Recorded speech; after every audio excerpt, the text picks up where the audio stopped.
नमस्कार दोस्तों, मैं वैभव स्वर्णकार आपका मेरे इस यूट्यूब चैनल में स्वागत करता हूं। आज मैं आप लोगों के लिए लेकर आया हूं वर्कशॉप कैलकुलेशन का एमसीक्यू मल्टीपल चॉइस क्वेश्चन, जो आपके आगामी एग्ज़ाम के लिए बहुत ही इम्पोर्टेंट है। इसलिए आप इस सीरीज़ को बड़े ध्यान से देखेंगे। हो सके तो इसका आंसर और क्वेश्चन आप अपने कॉपी में नोट कर लेंगे, या फिर इस वीडियो को आप बार बार देखेंगे, जिससे कि ये सारे क्वेश्चन आपको याद हो जाएं।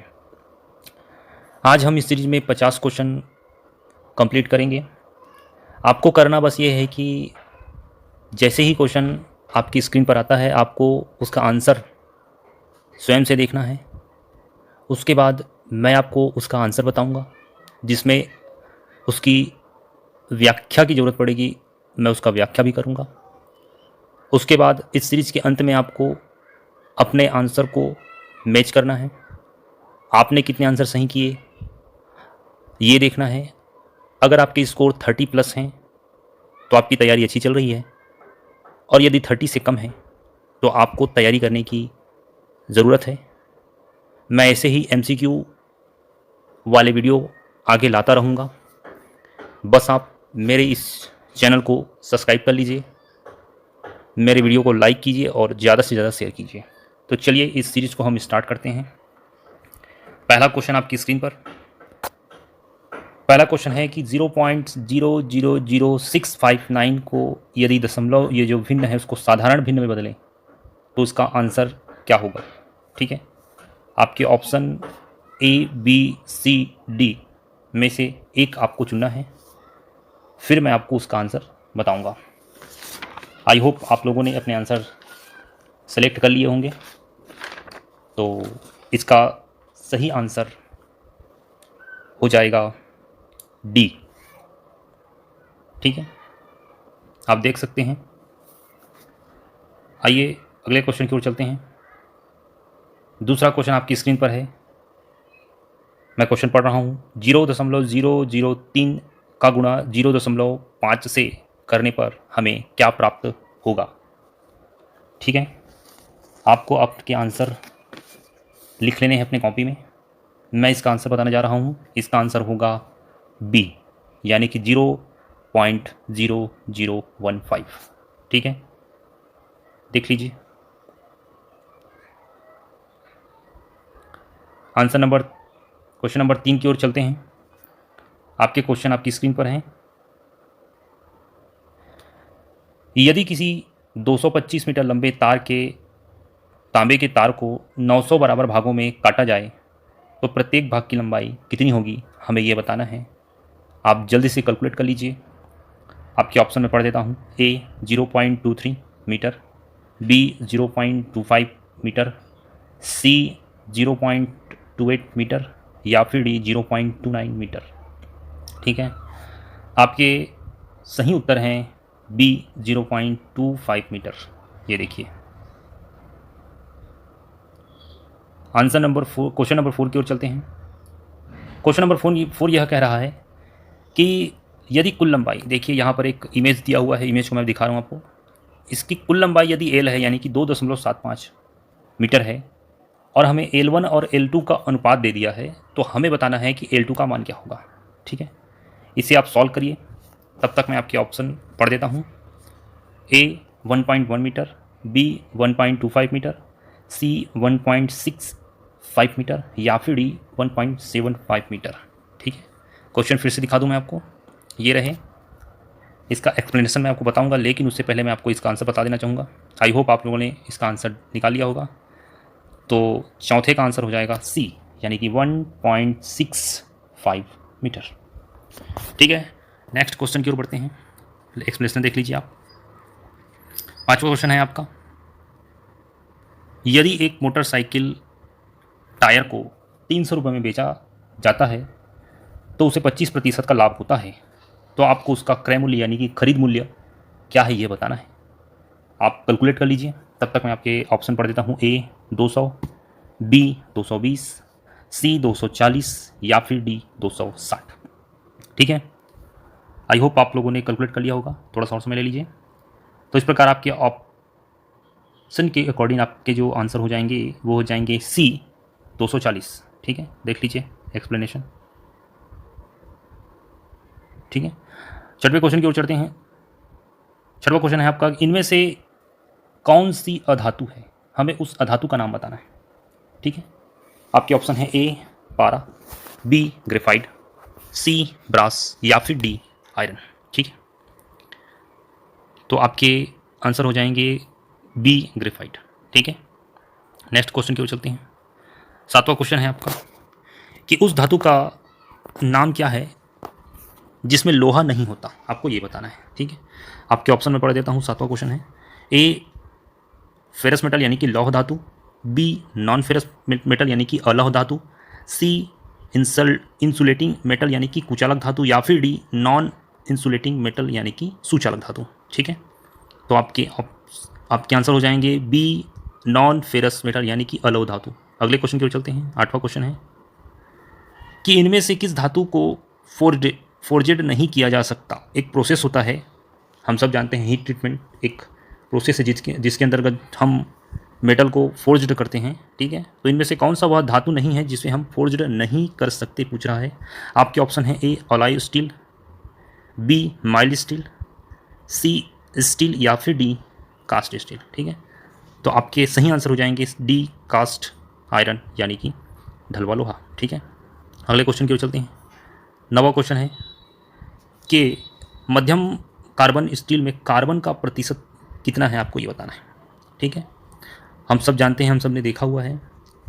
इस प्रकार से हमारा जो ऑप्शन है मैं पढ़ देता हूँ। ए 0.05% से 0.15% तक, बी 0.15% से लेकर 0.25% तक, या फिर सी 0.25% से लेकर 0.5% तक, या फिर डी 0.5% से लेकर 1.5% तक। ठीक है, तो आपके सही आंसर हो जाएंगे सी 0.25% से लेकर 0.5% तक, सी। ठीक है, नेक्स्ट क्वेश्चन की ओर चलते हैं।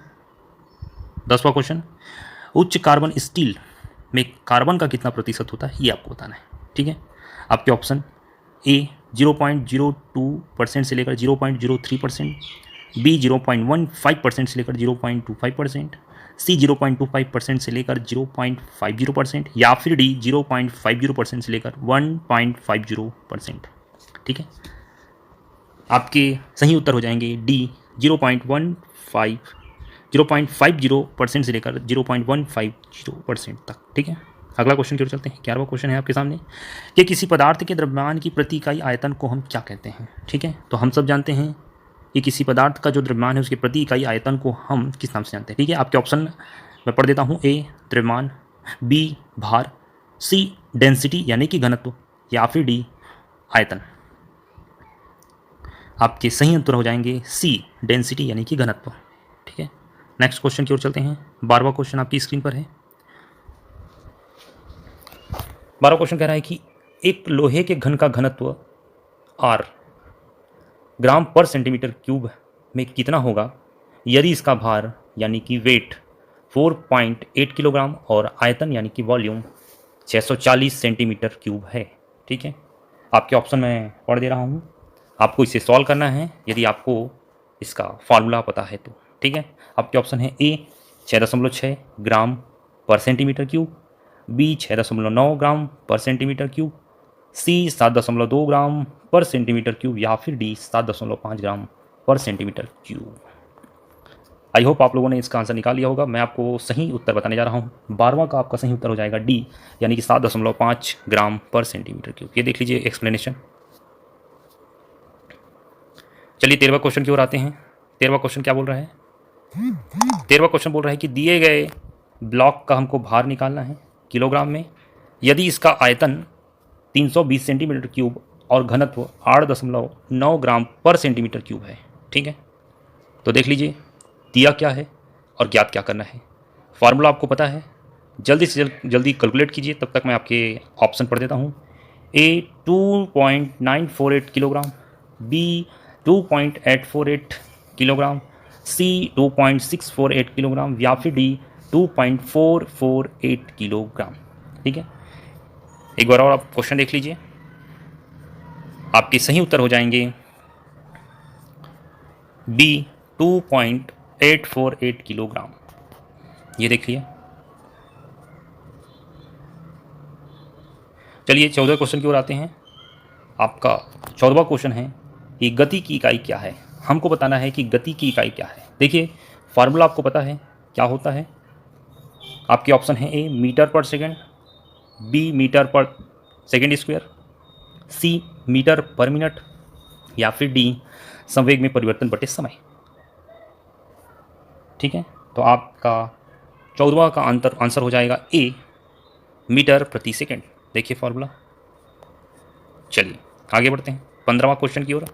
15वां क्वेश्चन कहता है कि जिस वस्तु में परिमाण या साइज होता है उसे क्या कहते हैं। ठीक है, तो हमें यह बताना है कि किसी वस्तु में यदि परिमाण और साइज, परमाइड या साइज उसी को बोलते हैं, मैग्नीट्यूड या साइज, तो उसे हम क्या कहेंगे। ठीक है, आपके ऑप्शन में पढ़ देता हूँ।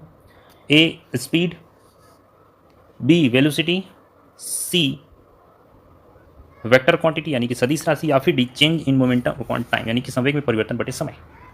तो आपका सही उत्तर हो जाएगा डी चेंज इन मोमेंटम बटे समय। चलिए आगे बढ़ते हैं। 15वां क्वेश्चन हो गया है। 16 क्वेश्चन की ओर आगे बढ़े हैं। 16 क्वेश्चन कह रहा है कि यदि कोई वस्तु अपने परिवेश के संबंध में, माफ कीजिएगा, यदि कोई वस्तु अपने परिवेश के संबंध में अपनी स्थिति को बदलता है तो उसे क्या कहा जाता है। आपके ऑप्शन है ए वस्तु का विश्राम में होना, बी वस्तु का गति में होना, सी गति, या फिर डी संवेग में परिवर्तन बटे समय। ठीक है, आपने आंसर देख लिया होगा। तो आपके आंसर सही है बी वस्तु की गति में होना। ठीक है, नेक्स्ट क्वेश्चन की ओर बढ़ते हैं। 17वां क्वेश्चन। आपका 17वां क्वेश्चन कहता है कि यदि 1 न्यूटन का बल किसी वस्तु पर कार्य करता है तो उसे 1 मीटर की दूरी तक खिसकाती है। ठीक है, तो उसे क्या कहते हैं। कहने का अर्थ ये है कि किसी वस्तु को 1 मीटर दूरी तक खिसकाने में किया गया कार्य क्या होता है। हमने ऑलरेडी पढ़ रखा है, इसे क्या कहते हैं। आपके ऑप्शन है ए 1 जूल, बी 10 जूल, सी 1 डाइन, या फिर डी संवेग में परिवर्तन बटे समय। तो आपका सही उत्तर हो जाएगा 1 जूल। ठीक है, अगले क्वेश्चन की ओर चलते हैं। 18वां क्वेश्चन। 1 जूल में कितने अर्घ होते हैं आपको बताना है। 1 जूल में कितने अर्घ होते हैं। तो आपके ऑप्शन है ए 10 के घात 3 अर्घ, बी 10 के घात 5 अर्घ, सी 10 के घात 7 अर्घ, या फिर डी संवेग में परिवर्तन बटे समय। आई होप आप सब को इसका आंसर पता होगा। आपके सही उत्तर हैं 10 के घात 7 अर्घ यानी कि आंसर नंबर सी 10 के घात 7 अर्घ। अगले क्वेश्चन की ओर चलते हैं। 19वां क्वेश्चन। 1 किलोग्राम में कितने न्यूटन होते हैं आपको बताना है। आपके ऑप्शन है A 981 newton, B 98.1 newton, C 9.81 newton, या फिर D change in momentum upon time. 19वां का सही उत्तर हो जाएगा सी 9.81 न्यूटन। अगले क्वेश्चन की ओर चलते हैं। 20वां क्वेश्चन आपकी स्क्रीन पर। मैट्रिक सिस्टम में 1 हॉर्स पावर में कितने वाट्स होते हैं आपको ये बताना है। ठीक है, आई होप आप सभी को इसका आंसर पता हो। मैं ऑप्शन पढ़ देता हूँ। आपके ऑप्शन है ए 725.5 वाट, बी 735.5 वाट, सी 745.5 वाट, या फिर D change in momentum upon time. तो आपके सही उत्तर हो जाएंगे बी 735.5 वाट। अगले क्वेश्चन की ओर चलते हैं। 21वां क्वेश्चन। 21वां क्वेश्चन है कि स्थितिज ऊर्जा का सूत्र क्या है। यदि आपको स्थितिज ऊर्जा का फार्मूला पता है तो आप उसे जल्द से जल्द कॉपी में नोट कर लीजिए। मैं आपके ऑप्शन पढ़ देता हूँ। A mgh joule, B mgh square joule, या फिर सी 1/2 mgh जूल, या फिर D change in momentum upon time. तो आपके सही उत्तर हो जाएंगे ए mgh जूल। ठीक है, चलिए आगे बढ़ते हैं। 22वां क्वेश्चन। 22वां क्वेश्चन कह रहा है कि 1 ग्राम द्रव्यमान की बुलेट जो कि 500 मीटर प्रति सेकंड की स्पीड से चलती है तो उसकी हमको गतिज ऊर्जा बतानी है। ठीक है, आई होप आप सभी को गतिज ऊर्जा का फार्मूला पता होगा। नहीं है तो मैं आपकी स्क्रीन पर इसे शो कर रहा हूँ, आप देख लीजिए और इसे जल्दी से जल्दी कैलकुलेट कर लीजिए। ठीक है, मैं आपके ऑप्शन पढ़ देता हूँ। ए 620 जूल, बी 625 जूल, सी 630 जूल या फिर D change in momentum of one time. ठीक है, आई होप आप लोगों ने इसे कैलकुलेट कर लिया होगा। चलिए मैं आपको आंसर बता देता हूँ। इसका आंसर होगा बी 625 जूल। ये देख लीजिए एक्सप्लेनेशन। अगले क्वेश्चन की ओर चलते हैं। 23वां क्वेश्चन है कि पानी की विशिष्ट ऊष्मा का मान क्या होता है। ठीक है, आप सबको पता है कि पानी की विशिष्ट ऊष्मा का मान क्या होता है। मैं आपके ऑप्शन पढ़ देता हूँ। ए ऑप्शन है 4, बी 3, सी 2 या फिर डी 1। तो आपके सही उत्तर हो जाएंगे डी 1। 24वां क्वेश्चन, केल्विन स्केल में पानी की फ्रीजिंग पॉइंट क्या होता है। ठीक है, आप सबको पता है कि पानी का फ्रीजिंग पॉइंट कितना होता है, 0 डिग्री सेंटीग्रेड। क्लियर है, तो इसे केल्विन में हम कितना लिखते हैं। ठीक है, आपके ऑप्शन है ए 373 केल्विन, बी 313 केल्विन, सी 303 केल्विन या फिर डी 273 केल्विन। ठीक है, इसी प्रकार आपके सही उत्तर हो जाएंगे डी 273 केल्विन। क्लियर है, आगे बढ़ते हैं 25वें क्वेश्चन की ओर। 25वां क्वेश्चन आपका कह रहा है कि फ़ारेनहाइट यानी कि 45 डिग्री सेंटीग्रेड को हमको फ़ारेनहाइट में चेंज करना है। ठीक है, तो आपको फार्मूला पता होगा, फॉर्मूले में हमको रखना है और उसे चेंज करना है। आप देख लीजिए, आई होप आप लोगों ने इसे चेंज कर लिया होगा। चलिए हम आगे बढ़ते हैं। हम आपकी इसके सही उत्तर हो जाएगा डी 113 फ़ारेनहाइट। ये देख लीजिए। ठीक है, चलिए अगला क्वेश्चन 26वें क्वेश्चन की ओर आगे बढ़ते हैं कि 3000 डिग्री सेंटीग्रेड तक लाल गर्म धातुओं के तापमान को मापने के लिए किस उपकरण का उपयोग किया जाता है, आपको ये बताना है। ठीक है, आपके ऑप्शन है A radiation pyrometer, B thermoelectric pyrometer, C bi metal thermometer या फिर डी अल्कोहल थर्मामीटर। ठीक है, आई होप आप सभी का इसका आंसर पता होगा। तो 26वां का सही उत्तर है ए रेडिएशन पायरोमीटर। अगले क्वेश्चन की ओर चलते हैं। 27वां क्वेश्चन कह रहा है कि यदि गर्म करने पर ठोस की लंबाई बढ़ती है तो उसे क्या कहा जाएगा। ठीक है, आपको बताना है कि ठोस की लंबाई में यदि वृद्धि हो रही है तो हम इसे क्या कहेंगे। आपके ऑप्शन है ए रेखीय प्रसार, बी सुपरफिशियल प्रसार या फिर सी घनी प्रसार या फिर डी क्षेत्रीय प्रसार। ठीक है, आपके सही उत्तर हो जाएंगे ए रेखीय प्रसार। चलिए अगले क्वेश्चन की ओर चलते हैं। 28वां क्वेश्चन, हमें बताना है कि रेखीय प्रसार गुणांक की इकाई क्या है। ठीक है, 28वां का आंसर हो जाएगा ए नंबर अपॉन डिग्री सेंटीग्रेड। ठीक है, चलिए आगे बढ़ते हैं 29वें क्वेश्चन की ओर। 29वां क्वेश्चन कह रहा है कि उन मटेरियल को क्या कहते हैं जो रेडिएशन, कंडक्शन और कन्वेक्शन द्वारा ऊष्मा के प्रवाह को प्रतिबंधित करते हैं। आपके ऑप्शन है ए कंडक्टर, बी इंसुलेटर, सी लौह या फिर डी अलौह। यानी कि हमको इसमें से एक बताना है। आई होप आप लोगों ने इसका आंसर देख लिया होगा।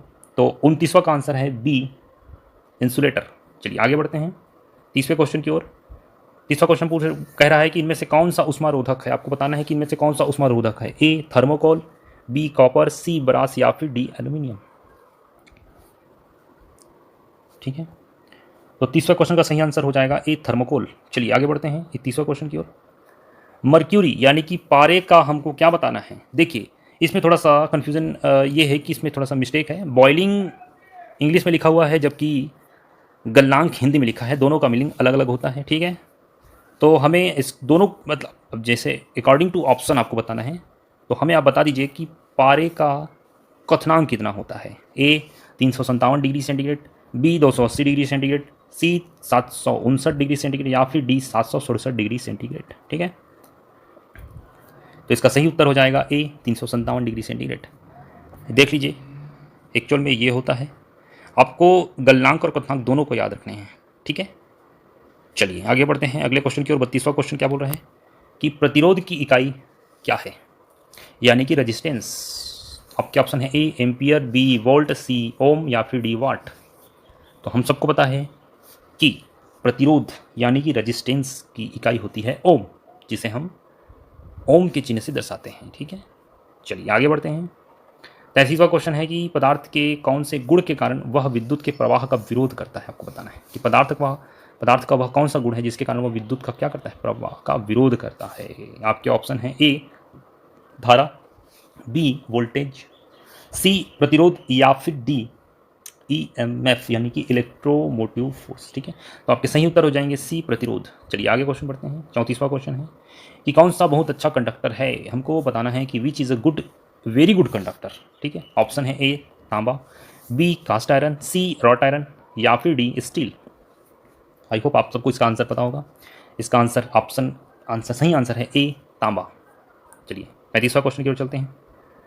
क्वेश्चन है कि 4 ओम और 6 ओम के दो प्रतिरोध को समांतर क्रम में जोड़ने पर कुल प्रतिरोध क्या होगा। ठीक है, आई होप आप सब इसका आंसर दे पाएंगे, क्योंकि देखिए आपको फार्मूला पता है क्या होता है, 1/r is equal to 1/r1 plus 1/r2 होता है। इसमें आपको मान रखना है और आपको बताना है। चलिए आपके ऑप्शन के अकॉर्डिंग मैं आपको आंसर बता देता हूँ। इसका सही उत्तर हो जाएगा बी, 24/10। ठीक है, आई होप आप सबके आंसर सही होंगे, देख लीजिए। चलिए 36वां क्वेश्चन है आपका, आपकी स्क्रीन पर, क्या सर्किट में प्रतिरोधों को सीरीज कनेक्शन में समान होता है। कहने देखिए क्वेश्चन क्या कह रहा है कि यदि हम प्रतिरोध को सीरीज क्रम में जोड़ते हैं सर्किट में, तो उसमें से समान क्या होता है, ये आपको बताना है। ठीक है, आपके ऑप्शन है ए धारा, बी वोल्टेज, सी प्रतिरोध या फिर डी शक्ति। तो आपका 36वां का आंसर हो जाएगा ए धारा, यानी कि करंट उसमें समान होगा, एक समान होगा, ये कहने का मतलब है। ठीक है, आगे बढ़ते हैं 37वां क्वेश्चन की ओर। 37वां क्वेश्चन पूछ रहा है कि प्रतिरोध आपको निकालना है, आपको करंट दे दिया गया है, वोल्टेज दे दिया गया है। ठीक है, और आपको आर्क का वैल्यू निकालना है। आपको आपको फार्मूला पता होगा, आई होप। मैं आपको बता देता हूँ, फार्मूला उसका होता है V/IR। अब आपको कैलकुलेट करके बताना है कि इसका आर कितना हो सकता है। ठीक है, चलिए मैं आपके ऑप्शन पढ़ देता हूँ। ए 13 ओम, बी 23 ओम, सी 33 ओम या फिर डी 40 ओम। ठीक है, आई होप आप लोगों ने कैलकुलेट कर लिया होगा। चलिए इसका आंसर हो जाएगा सी 33 ओम। देख लीजिए कैसे। चलिए अगले क्वेश्चन की ओर बढ़ते हैं। 38वां क्वेश्चन। 38वां क्वेश्चन पूछ रहा है कि यदि एक 6 वोल्ट का बल्ब जो कि 0.5 एम्पियर धारा पर चलता है, तो फिलामेंट का प्रतिरोध क्या होगा। ये उसी फार्मूले से निकलेगा जो फार्मूला हमने ऊपर देखा हुआ था। आपको कैलकुलेट करके बताना है कि इसका आंसर क्या होगा। चलिए मैं आपके ऑप्शन पर देता हूँ। ए 12 ओम, बी 10 ओम, सी 3 ओम या फिर डी 1.2 ओम। ठीक है, तो इसका सही उत्तर हो जाएगा ए 12 ओम। चलिए देख लीजिए कैसा है। चलिए आगे बढ़ते हैं। 39वां क्वेश्चन, इनमें से क्या विद्युत शक्ति के बराबर होता है, आपको बताना है कि विद्युत शक्ति का फार्मूला आपको बताना है, इलेक्ट्रिक पावर का। ठीक है, आपके ऑप्शन के अकॉर्डिंग आपका सही उत्तर हो जाएगा बी, I² वाट। ठीक है, चलिए आगे बढ़ते हैं। 40वां question, what is the formula of induced EMF। हम सब ने पढ़ा है कि इंड्यूस्ड EMF का सूत्र क्या होता है। ठीक है, तो इसका सही उत्तर हो जाएगा सी, BLV साइन क्यू वोल्ट। ये देखिए, ये फार्मूला हमें हमारे बुक में दिया हुआ है। ठीक है, इस प्रकार से हमारे ऑप्शन हो जाएंगे सी। 41वां क्वेश्चन आपकी स्क्रीन पर, इलेक्ट्रिक पावर की यूनिट क्या है। आपको बताना है कि इलेक्ट्रिक पावर की यूनिट क्या है। आपके ऑप्शन है ए वोल्ट, बी ओम, सी वाट या फिर डी एम्पियर। ठीक है, तो आपका सही उत्तर हो जाएगा सी वाट। 42वां क्वेश्चन की ओर चलते हैं। 42वां क्वेश्चन कह रहा है कि एक वर्गाकार प्लेट की भुजा 28 सेंटीमीटर है, उसका कर्ण कितना होगा। ठीक है, आपको यदि वर्ग के सारे फॉर्मूले पता हों तो आप उसे निकाल सकते हैं। ठीक है, या फिर आपको पाइथागोरस प्रमेय की जानकारी हो तो भी इसका आंसर आप निकाल सकते हैं। देखिए आपके ऑप्शन है ए 39.29 सेंटीमीटर, बी 39.39 सेंटीमीटर, सी 39.49 सेंटीमीटर या फिर डी 39.59 सेंटीमीटर। तो आपके सही उत्तर हो जाएंगे डी 39.59 सेंटीमीटर। देखिए कैसे। चलिए अगले क्वेश्चन की ओर चलते हैं। 43वां क्वेश्चन है, एक गोलाकार छल्ले का क्रॉस सेक्शनल क्षेत्रफल क्या होगा जिसका डायमीटर यानी कि बड़ा डी आपको दिया है 38 mm, छोटा डी दिया है 32 mm। ठीक है, आपको गोला का क्षेत्रफल यानी कि सर्कल का एरिया आपको पता होगा, तो आप इसे आसानी से कैलकुलेट कर सकते हैं। आपके ऑप्शन है A 320 mm square, B 330 mm square, C 340 mm square या फिर डी 350 mm स्क्वायर। आपके सही उत्तर हो जाएंगे बी 330 mm स्क्वायर। चलिए आगे बढ़ते हैं। 44वें क्वेश्चन की ओर।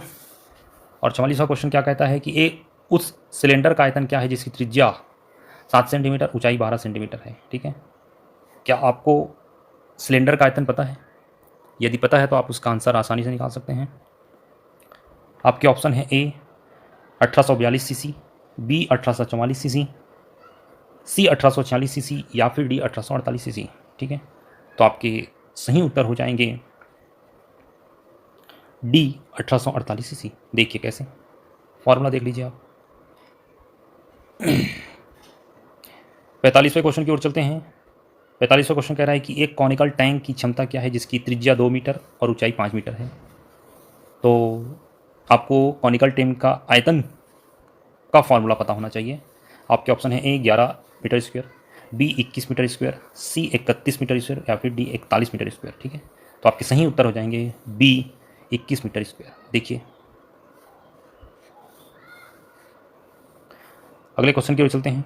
46वां क्वेश्चन है, प्रयास द्वारा चलित दूरी एवं भार द्वारा तय की गई दूरी में क्या अनुपात है, यानी कि उस अनुपात का को क्या कहते हैं आपको बताना है। ठीक है, आपके ऑप्शन हैं A effort arm, B load arm, C power arm या फिर डी एफर्ट। ठीक है, तो उसका सही उत्तर हो जाएगा बी लोड आर्म। अगले क्वेश्चन की ओर चलते हैं। 47वां क्वेश्चन की 1 डिग्री कितने रेडियन के बराबर होता है, आपको ये बताना है। आई होप आप सबको पता होगा। तो इसका सही उत्तर हो जाएगा डी 180/पाई। 48वां क्वेश्चन है कि टेन थीटा कितना होगा, आपको बताना है यदि साइन थीटा की वैल्यू 1/√2 है।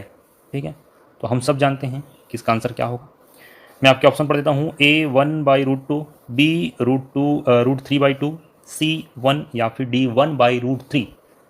तो हम सब जानते हैं कि 1045 की जो वैल्यू होती है वो होती है 1।